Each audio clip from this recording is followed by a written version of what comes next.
So I'm about to start another upgrade on my lathe. I have a PM1228.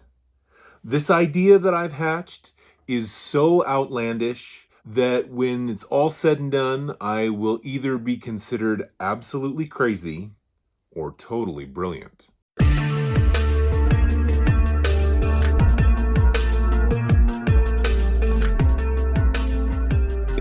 Greetings, fellow DIYer, and welcome to my video. So what is this idea that I have? What am I doing to upgrade my 1228? I'm going to use automated technology to allow me to do manual machining. I'm sure now you're a little confused. Why would anyone use automated technology for manual machining? Why not just do manual machining? Well, on my lathe, that's a little easier said than done. Let me back up a little bit, and I can show you on the lathe why there's a problem and why these parts should be able to work together to fix it. So this is my Precision Matthews 1228 lathe. Overall, I am very happy with this machine.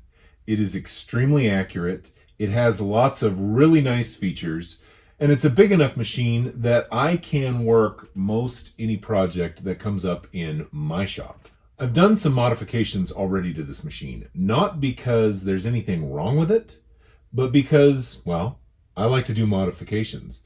And frankly, there is no machine that is ever without the need of modification, in my opinion.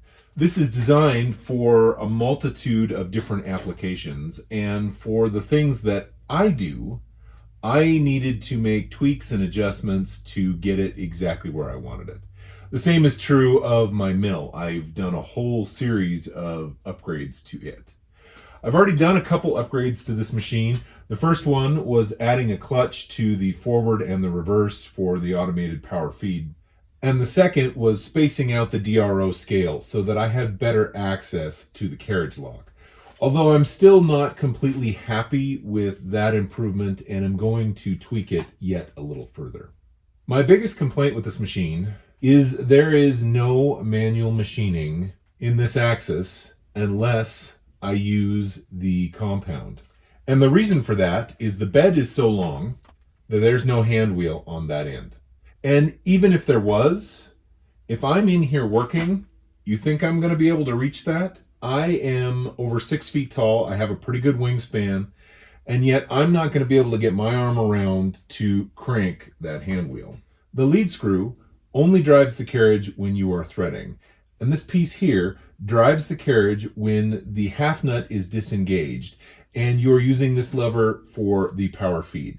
But what happens if I want to do manual machining on the x-axis? Well, in its current configuration, my only option is to use the compound. And to do that, I've got to lock the carriage in place. Now, in doing so, I've lost access to my DRO readings because they are not based on the compound, they are based on carriage. And if I neglect to lock this down, it will actually shift on its own as tool pressure is applied. Now, this does have the ability to manually move it on the x-axis with this right here. And if I turn it, it moves. But as you can see, it's moving quite a bit. One turn, one full rotation moves this carriage 1.5 inches. Plus the fact, because it's not a worm drive gear like a lead screw would be, pressure can cause it to move without actually turning the hand wheel. The most common solution to be able to add manual machining to this machine is a set of spur gears. And I may yet do this upgrade. What you end up doing is you put a large spur gear in place of this wheel. You attach the hand wheel to a smaller spur gear. And now, as we crank the wheel, it is reducing it by a 3-to-1 ratio. And that is going to give you a whole lot more control. You can way more easily do manual machining with this crank right here. The problem with that is even with these gears, you still have to deal with that. Unless you are holding this in place to ensure that pressure is not causing it to move one way or another, especially if you're doing something in the y-axis, it's going to end up moving on you even if ever so slightly, and that is going to cause problems. So I want to be able to manually machine using the lead screw and with the half nut engaged. And that is what we're going to do. As I said at the beginning of the video, I am going to use automated machining technology to add a manual hand crank, allowing me to drive this lead screw with the manual hand crank. None of this would be possible if this clutch was not in place. Because if I'm trying to turn the lead screw and the spindle is also trying to turn the lead screw, we are going to have a problem. So now you should have a little better understanding of where I'm coming from and where I'm going. I racked my brain trying to figure out a way to attach a hand wheel to the lead screw on my lathe. There were lots of things that came into my mind that involved gears and gearboxes and direction changing and all kinds of mess. And ultimately, I didn't come up with anything that I really wanted to do because of two reasons. One, it would not be simple. The more complicated you make it, the more prone it is to failure. And two, every gear, every change of direction, any part of it that has a little adjustment or a little slop is going to create backlash. This is a lathe, this is a precision piece of equipment, and backlash is something we want to avoid. I had pretty much given up and was strictly going to go with the gear reduction box that I talked about over at the lathe, and then all of a sudden it occurred to me. 3 little letters, 3 magical and beautiful little letters. ELS. For those of you not familiar, an ELS is an electronic lead screw. It allows you to do the threading controls of your lathe electronically. I put one on my mill lathe combo, and it opened up a world to me that machine never had before. That machine wasn't set up to thread, so by adding an ELS, I had that capability.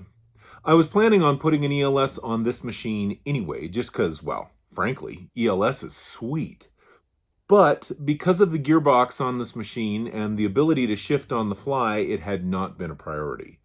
Basically, as it sits now, I can do a lot of threading without having to change a single change gear. I did have all the parts for that project, however, waiting in a box for when the time was right. The time is now, not because I want ELS on my machine, but because I want to be able to have manual control. So this outlandish, crazy, or maybe even brilliant plan is very simple. We take a hand wheel like this, we attach it to a shaft like this. We use 2 pillow blocks that we can keep very well greased because that adds a fair amount of resistance to the rotation. We then drill a hole in this end, insert this shaft, and put in a set screw. Now, every time I turn this shaft, the encoder is also going to turn. It's going to send a signal to a bunch of other electronics, but ultimately they're going to send a signal to this stepper motor that will now be mounted to the end of the lead screw. This will give me the ability to turn this hand wheel and turn the lead screw.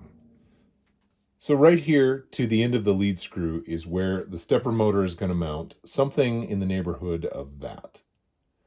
Between the shaft on the stepper motor and the lead screw, there will be some sort of clutch mechanism similar to what I did on my ELS install on my mill lathe combo, allowing me to disengage this stepper motor from the lead screw. Having a clutch here does 2 things. First of all, it allows me to disengage it so that the lead screw is not having to turn this motor and dealing with that resistance when I am using the lead screw for regular threading or power feed, normal operations that require these 2 pieces to be spinning. By eliminating that drag, we are going to reduce wear and tear on anything upstream from this lead screw. The second thing that having that clutch allows me to do is it allows me to have less of a chance of running the lead screw with the power feed on the machine and running this at the same time, which would not be good because they would be conflicting, trying to turn this lead screw different rates, different directions, any number of different combinations. I may end up putting some sort of electrical safety switch inside the housing of the lathe to kill the power to this when the clutch that I have on the other end is in gear. One other thing that I neglected to mention when I was talking about it earlier is if I add a second encoder and I mount it to the spindle so that it is driven by the spindle, and then I put a switch to switch between that encoder and the encoder that I'm going to be adding to the hand wheel, I will be effectively adding ELS to this machine in two different configurations. I can use the ELS to drive the lead screw for manual machining. I can use the ELS to drive the lead screw for threading, should I decide to do that instead of using the gearbox that the machine comes with. I've barely started this project, and I would love to hear your thoughts on it. If you think I really am crazy, please let me know. If you think I really am brilliant, well, don't let me know. My head's big enough already. But if you have any ideas for improving it or things that you would add, I would love to hear about them. If you have any questions, please don't hesitate to put them down in the comments or email me directly through my website, and I will try and get back to you.